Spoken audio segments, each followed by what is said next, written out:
What is the cloud? Well, that's what we're going to be talking about today. My name's David Staples, and that is coming right up.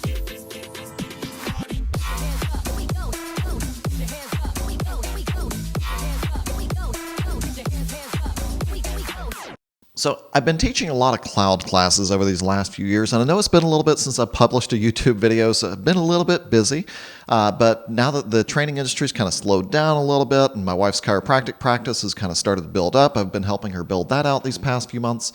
I've got some extra time on my hands, so we're just going to go ahead and start creating this cloud series here on this YouTube channel, David Staples GA. You might also find me at W3 Geek, but we're going to be talking about what is the cloud. We're going to be talking about how we can use some of these different cloud platforms.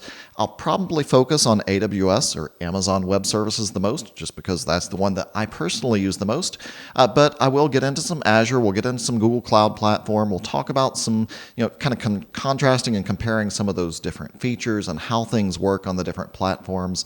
But let's start off with, what is the cloud?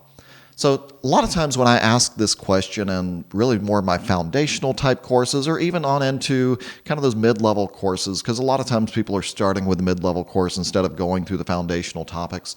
A lot of times when I ask that question, people say, well, this is somebody else's computer.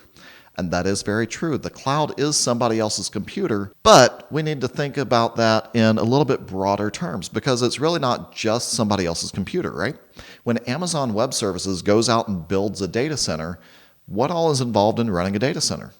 It's somebody else's power, it's somebody else's networking, it's somebody else's internet connection out to all these other providers, right? The global internet backbone.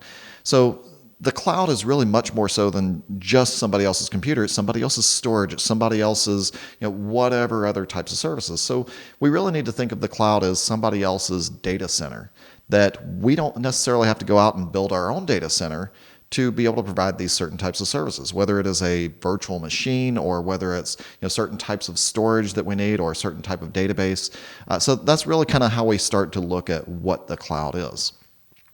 So what can the cloud do for us? Well, when you go to order a server, one of the common questions that I ask in my cloud classes, especially, again, those foundational and kind of mid-level classes, is when you order a server, how long does it take for that server to arrive? And probably the average answer that I get is usually about 2 weeks. Now, as we've gone through this whole pandemic thing these past few years, that time is kind of stretched out a little bit more. And now people laugh at that, going, yeah, 2 weeks, I wish. We're looking at more like 2 months at a very minimum. And so sometimes it might be 2 months for your service to arrive.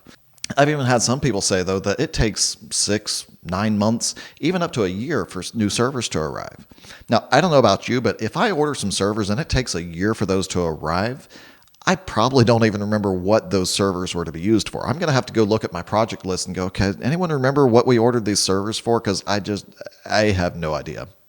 So when we're looking at the cloud, I can go have a virtual machine launched within minutes. I click a couple of buttons, I configure the amount of CPU and memory and types of storage that I want for it, and I have that running in minutes.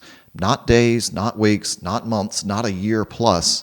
I can have that up and running within minutes. Other types of resources I can actually have running even quicker than that, within a minute, perhaps even seconds. So the cloud really allows us to move away from having to order all these physical resources and then unpack them out of the box, rack and stack, put them into all these individual racks in the data center, have to worry about cooling for the data center and electrical usage and all sorts of other things, and really just focus on developing the applications that we need. Now, beyond that, though, because we could really also define that as just simple shared web hosting, right? So we can take it beyond that and go, okay, well, how can I programmatically access these resources? So I can actually write a script to go out and actually create these virtual machines or these databases or these different types of storage systems that I need, or an API gateway, or artificial intelligence, machine learning. There's a lot of different resources that these cloud providers are providing to us that we can access programmatically. So that's another benefit of using the cloud. So in these next upcoming videos, we are going to continue to talk about things like software as a service and platform as a service, infrastructure as a service. Those are some terms that are common to as you're getting to learn what these different things are, although we may not necessarily use them every day. We're going to be talking about how we actually deploy these virtual machines. We're talking about databases, all sorts of fun stuff. So I hope you tune in soon for our next edition. We'll probably start off with how do we actually get started on one of these cloud providers and move from there. So thanks for watching. Be sure to check out the description down below. That description may change over time, but I'm going to put some useful links in there. If you want to learn more about me, I'll put a link to my profile out there, some other useful tools perhaps. But again, be sure to check out that description. Thank you for watching. Be sure to subscribe as well and like this video. That certainly helps me out from the algorithm perspective. But I will see you guys in the next video. We'll see you soon. Take care.